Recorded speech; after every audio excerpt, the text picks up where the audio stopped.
Yes, välkomna till ännu ett samtal på Arena Idés hemsida och Facebook-sida.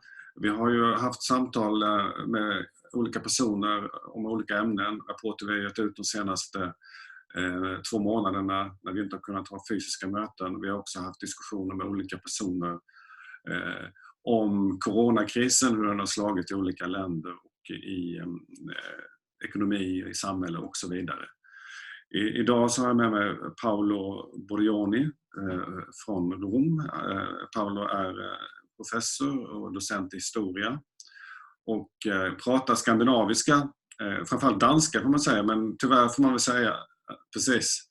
väl säga att alla svenskars förmåga att förstå danska fullt ut är inte så jättebra, så vi kommer att övergå till engelska i det här samtalet. Tyvärr kan man säga att danskan inte är förstådd överallt, speciellt inte i norra Sverige kanske, får man säga. Men so we'll go to English. My name is Håkan A Bengtsson and I'm CEO of the Arenagruppen. I'm located now at the moment at our office in central Stockholm. It's raining, and in Rome is Paolo. How is life in the quarantine in Rome? Well, it's been very much at home for the last couple of months. A lot of celebrities from sports and entertainment have advertised that it was fine to be at home, and I will stay at home, and so it's been, well, I've been out a few times, and it was quite impressive, but not utterly to see the town so empty. Sometimes it's been very unique for me. I was born in Rome and grew up here, and I work here. So imagine, you've been to Rome many times, I guess. So imagine the Pantheon square completely empty. No tourists, no Romans. It's impressive somehow. Not necessarily bad, but it's bad because of the reason why it's like that. But yeah. Good feeling. Yeah, Rome is usually crowded, and Pantheon is one of the most crowded and iconic places in Rome, I must say. So I understand what you mean. Yeah. So, but you've been working as a professor from home. Yeah. Yes. It's been easy. It's like online lessons. I guess we can come back to this because it can provide some idea for afterwards. Online lessons work rather well. I've also had a couple of exams. No surprises there. Those students whom I suppose would not go so well did not go very well, and those who I would suppose would go better did go better. So no surprise so far. Of course, I missed some of the more physical contact with the students, and there will be time for that to go back to that, I guess. In next year, but it has worked. And Sapienza provided us with a platform, and I also provided the students with some PowerPoint presentations, extra PowerPoint presentations with audio on. You can comment on every slide, so you can make it work for some time at least. Yeah. Here in Sweden, we had followed the development in Italy, of course, which was first hit by the coronavirus, and there's been lots of reporting from Lombardy, of course, which was hit very badly. How is it in the other parts of Italy, like Rome or south of Italy? I mean, it's not at all very far from the situation as you've seen in Lombardy. Very far. It's very few, a much lower rate of infection, and in some regions like Sardinia, Sicily, Basilicata, Umbria, very few casualties even. It's very much under control in the rest of the country. Very much. No particularly shocking situation, which is also good because, as you may know, our national healthcare system is not as good in the south as it was in the north. But apparently, the fact that Lombardy also, Lombardy has some particular preconditions. You know, Lombardy is has the highest population density, a lot of commuting people, you know, a very internationalized economy, and also polluted because it's very industrial too. So you have all the bad preconditions for coronavirus to spread. And I guess in the beginning, there was also, you know, the economic vested interests are especially strong there. So there was kind of a pressure in the beginning of some of the same pressure I think I read there was in Sweden too, you know, in order to, you know, not stop the country, not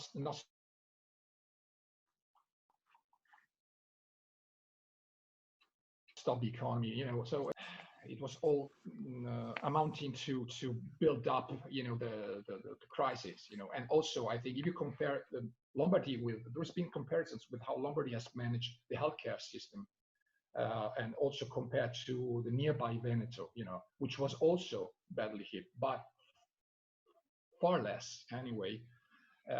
Probably privatization is not good for of the healthcare system as they have done in Lombardy. Is not good as for such a crisis as a corona crisis.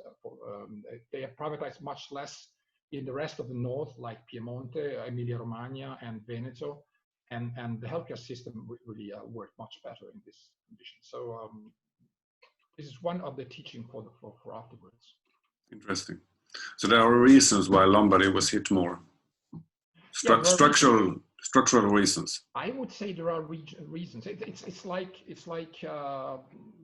and of course the fact that they are some of the first to be badly hit, you know, and then of course the virus has been allowed to go around for a few weeks, you know, undetected, simply you know, and that's some of the worst preconditions. Some of the people who were infected in Sweden also came from the Alps, right? So yeah, Italy, Austria, Lombardy, you know, that's where it spread. So there are several.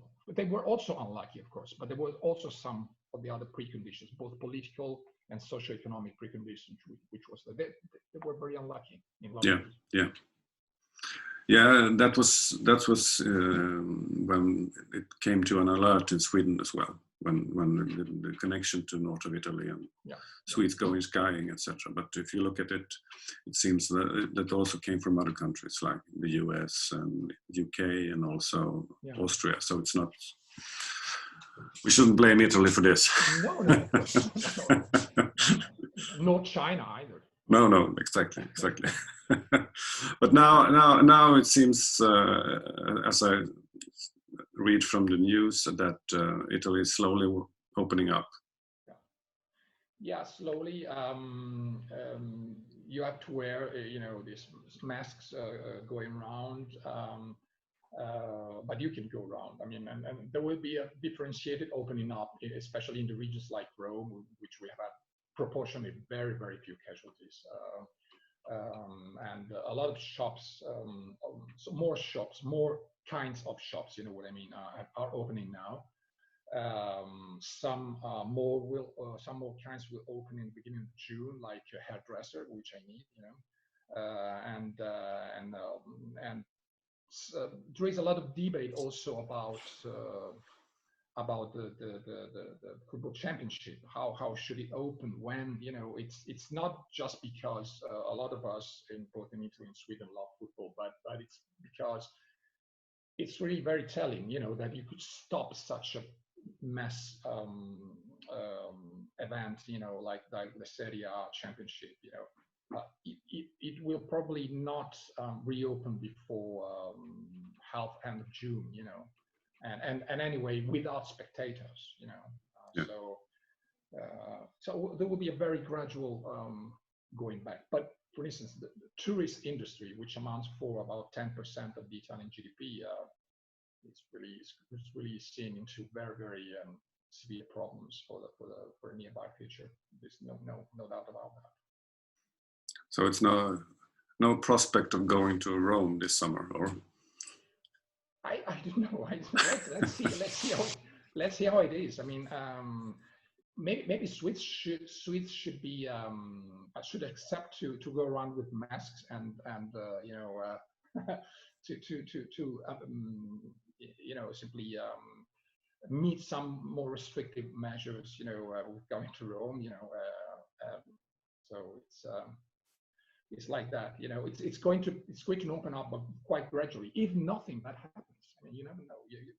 The reality is that that's also what I read in Swedish newspapers. You know, nobody really knows how the virus will behave, you know, in the future. It's hard to say who's done best, whether Italy or Denmark or Sweden with their different measures. It's difficult to say. That's true.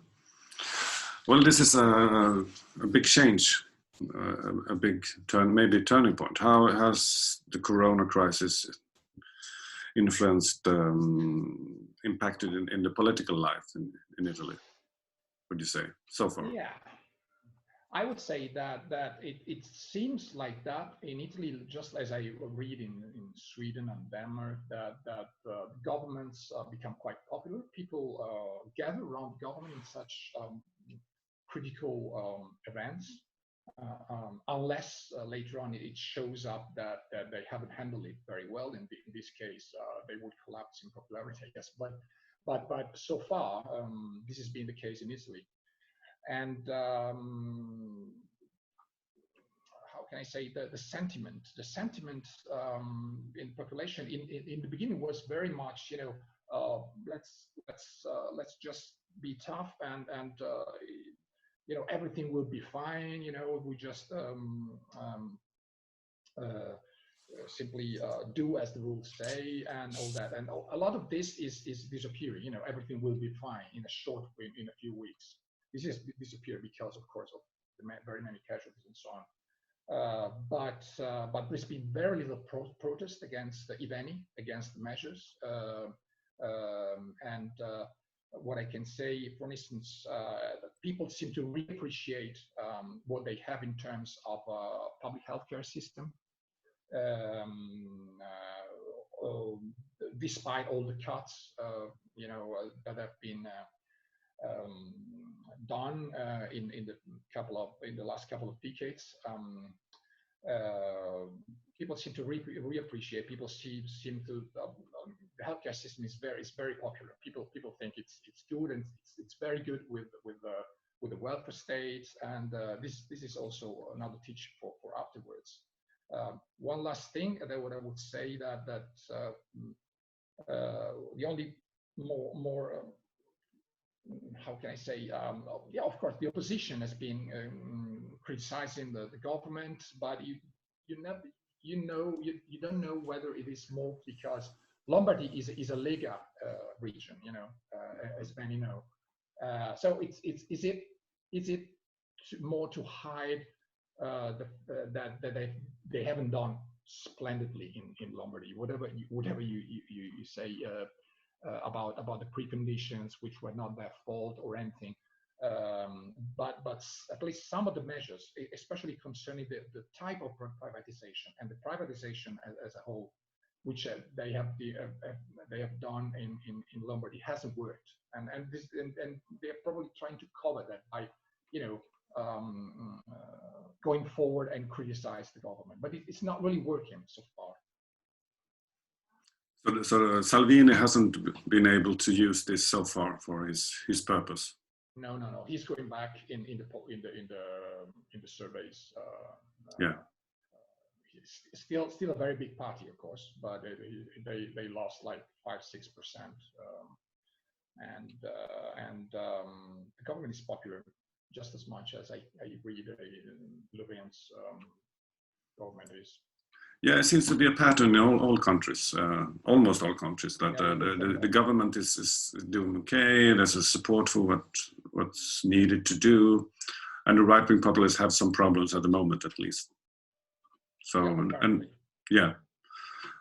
but the government is a very special combination with Conte too, which used to be he led before a government with the Lega and the Five-Star Movement, and then Salvini was out of the government, and now it's the old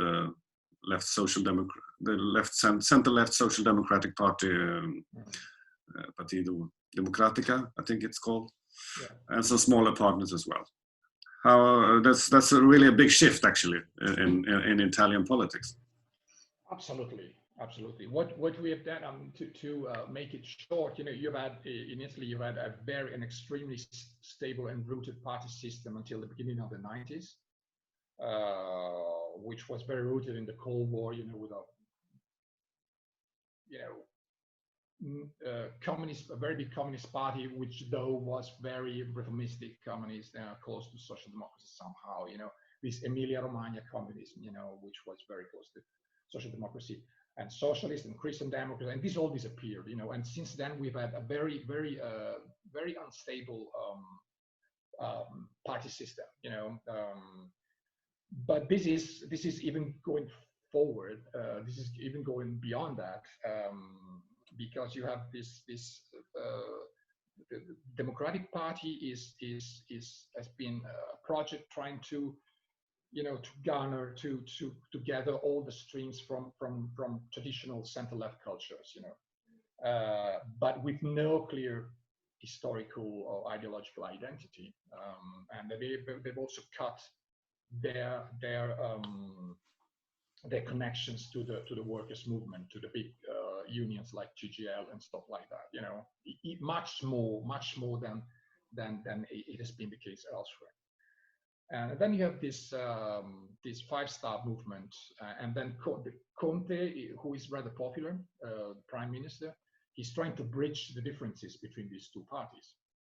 What else? I mean, that's exactly what a prime minister should do.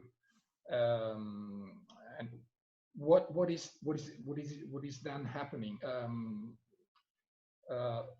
This, for instance, the ESM device for crisis management is very unpopular as a possibility in Italy, because of course nobody believes it will not be attached to strong conditionality, and to say the least, strong conditionalities have not worked neither in Greece and nor in Italy, although they have been very little applied compared to Greece, but they have not worked. So this is very unpopular.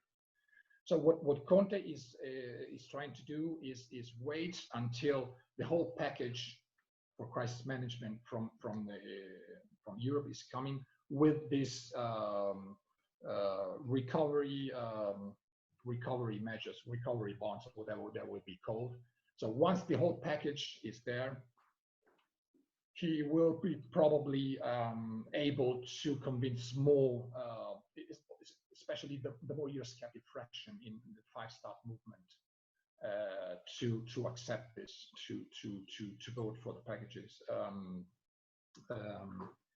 So it's this is how I would portray the situation. And then the Democratic Party is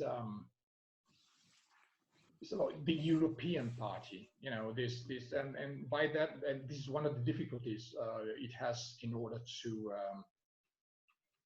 to regain some of the votes from the left, to the more Eurosceptic votes from the left, and especially a proper left wing like you have a social democracy rooted in the labor movement and Venstre Partiet, it's not really anymore in Italy. It's incredible. It's like that. Italy has a very strong tradition for socialism, communism, and stuff like that, but it's suddenly disappeared. It's difficult to go back to it, to regain some of this share of votes. It has somehow disappeared somewhere. It's not doing well in other countries either, but it somehow disappeared. And the Democratic Party does not seem to regain those votes. That to reconvince, repersuade those votes to come back. So it's yeah. It seems how I would paint the situation, how I would portray the situation right now. It seems that the left is searching for its history, its position, and it's challenged also by what you could say a right-wing extreme populist party in the north, Lega. and the five-star movement, which is stronger in the south, and with a very mixed picture of some left-wing populism and also other things which not that it looks nasty from our point of view. Absolutely, it's exactly. If we can go a little bit deeper in this shortly. As I wrote for Arena once, you have these two types of populism in Italy. You have the traditional right-wing or more common right-wing populism, which is national populism, which is normal in the more developed parts of Europe, and it's not by chance present in the more developed regions of Italy, which is Lega Nord, and they have managed to conquer some of the unionized even working class in the north. But this is quite common. I mean, it's happened all over Europe. In the south, also in north partly, but especially in the middle and the south of Italy, you have this five-star movement. And this five-star movement is exactly a very smart new populist construction, because they both appeal to some of the right-wing protest votes or former Berlusconi voting, whatever. Yeah, I don't know exactly, but and then some of the left wing, you know, and so they kind of occupy, you know, a place in the Italian electorate, which is quite difficult to regain, to reconquer for the left wing, you know, because they are too pro-European, too uncritically pro-European in order to do that. This has reduced their electorate to you know, the more gentrified neighborhoods, you know,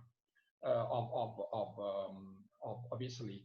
And then this is of course a kind of a vicious circle, you know, because once you have that kind of constituency, it's difficult to move out of it, you know, again. So it's kind of a vicious circle. And the last thing I want to say, the five-star movement has lost a lot of votes previously, but they are regaining a few percentage. So they are reapproaching like close to a 20% vote share. So there is, they seem to hold what they have. And the Partido Democrático doesn't gain any voters at all? Or? A little bit above 20%, 21, 22%. Yeah. So there will still be a very important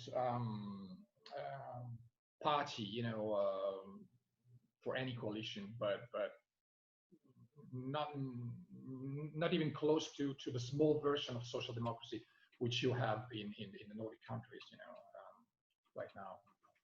So there's three big parties, forces. Yeah. Is the five-star movement, a mixed picture, and we have Lega, right-wing populist, and then we have a sort of center-left party. Those are the big three. Those are the big three. Yeah. Yeah. So it's weird to say, you know, the five-star movement, they've been in coalition with the Lega, and then they're shifting and going to coalition with the Democratic Party, and it's odd, no doubt. Yeah. But with no, I mean, how can you form a government coalition then? I mean, you have those big three, and you have to be two of them in a coalition in order to a government to be feasible at all. We don't have this negative parliamentarianism as you have in Sweden, you know, and this also makes a difference. Yeah, that's true. Can you say something about the Italian view on what the European Union has been able to do or not able to do? Because this is a sort of, the corona also shows that the European Union hasn't been able to raise to the occasion, obviously. Can you give me the Italian point of view here? The Italian point of view is that the storytelling in a lot of the German and Nordic part of the EU has been that the Italians are not using the possibilities they have well enough. They are not good at managing the resources they have, stuff like that, which is Absolutely not true. It's a very wrong storytelling. Italy has been has a very big public debt, but a very small private debt. And also Italy has been in among the Euro countries the one who has managed to achieve a surplus in a primary surplus in public budget for 20 years. Nobody has managed to do that. But it hasn't worked. It hasn't worked because Italy is an industrial exporting countries, and while all other countries, including countries like Germany, Sweden, or Denmark, could absolutely run other economic policy with more domestic demand, which, as you know, as a social democrat, would be feasible and popular. It is difficult for Italy to remedy the situation, to get out of this big, huge public debt. Although all attempts have been done in order to run a public account surplus for 20 years. Okay. Yeah. And now Corona crisis comes. For a while, the storytelling is that of course okay, this time you cannot blame the Italians, but how long will it last? Soon there will be somebody who's forgetting and the fact that there's been a Corona crisis and resort to the old storytelling again, that okay, but had they done something for the public debt earlier, then the Corona crisis wouldn't have hit so hard. Okay, it's still looming. This is still looming. It can still come back. And another thing, I think, or also another wrong storytelling is the solidarity discourse. Solidarity discourse is also wrong in the sense that you frame the south of Europe as somebody you have to have almost development aid to, or something like that. Which is not really the case. Italy, maybe it's not so much for Greece and so on, but Italy has all preconditions to do better. As it's a very good exporting countries and all that. So it just needs that other countries buy more. They have a higher domestic demand, and that would help. Yeah. But from now on, I think, of course, after Corona crisis, you have to manage the debt crisis. Otherwise, I mean, of course, you need totally new measures, and I don't know how much the German Constitutional Court will allow that. No. This is also a problem. There is probably a debate between the ECB and the German Constitutional Court. Should the ECB listen to the German Constitutional Court or not? It's all very uncertain. Yeah. Yeah, Sweden has come out as more on the German side, as we know, but and there's actually not much debate at the moment about these issues. I would say in Sweden we are so focused on the corona in a national context so far, but it seems obvious that what happened in the European Union and all over the world, that we sort of went back to the nation state. Because that's where we have the measures which are able to do something about this challenge. But somehow it seems to me that the European Union and the global community failed so fundamentally in this. And maybe some of the measures in the long run showed to be bad for economy and bad for democracy and bad for global cooperation. I would agree. I would say that without forgetting the internationalist tradition and so on, but internationalism back then was something different. It was something that totally sovereign states, collaborated. There was an international. It was not global. It was not supranational. I think the post-Corona crisis, for some of the reasons which you mentioned, should go a couple of steps back to a different balance. For instance, all yeah, just to mention that you say, for instance, you say Sweden has sided with Germany in the Corona bonds debate and all that. I think it's inevitable in the sense that if you downsize the welfare state, or even if it's not dramatical, but it's very clearly the tendency, right? For several decades, then people are less willing to. They begin to think that resources are very limited. Resources are limited. So why should I open up for immigrants? Why should I give some money or whatever, better conditions to Italy? Why am I mentioning this? It's again going back to this more domestic demand, because more domestic demand, it means that you rely on two motors of growth, not just export-led, but also domestic demand. And that alone gives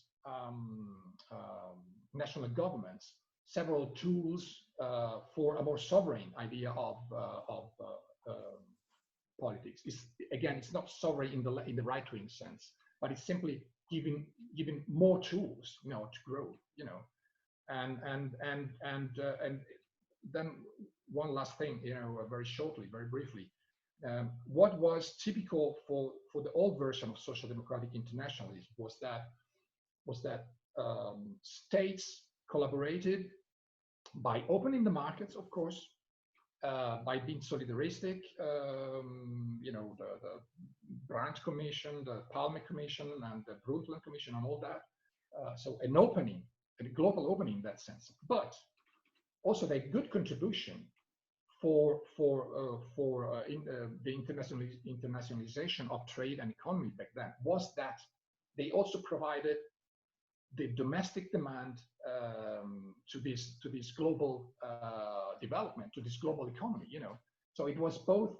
They were relying on trade, and then it also provided, each of them provided in the domestic demand, provided a domestic demand to global trade, and this is no longer the case. Especially if you have to rebuild, healthcare systems and a lot of new measures, this will be necessary for the post-corona crisis. So in a way, to sum up the last question here, the going forward is not going back, but to find another sort of balance in the globalized world, and that's what high points some of the discussion now. What we learned from this crisis, because it's so fundamental, and we don't know how long the economic recession will be, but for sure there will be political implications. Yeah, sure, no doubt. There's one thing we don't have to forget. There is one problem about democracy, which is that democracy is handling and solving much better a lot of the problems, But then the tendency again is that there is a tendency to forget the long-term causes of the problems, and this is a danger. This is a danger to be too self-reliant in the sense that we're very good at crisis management, but the long-term causes are forgotten.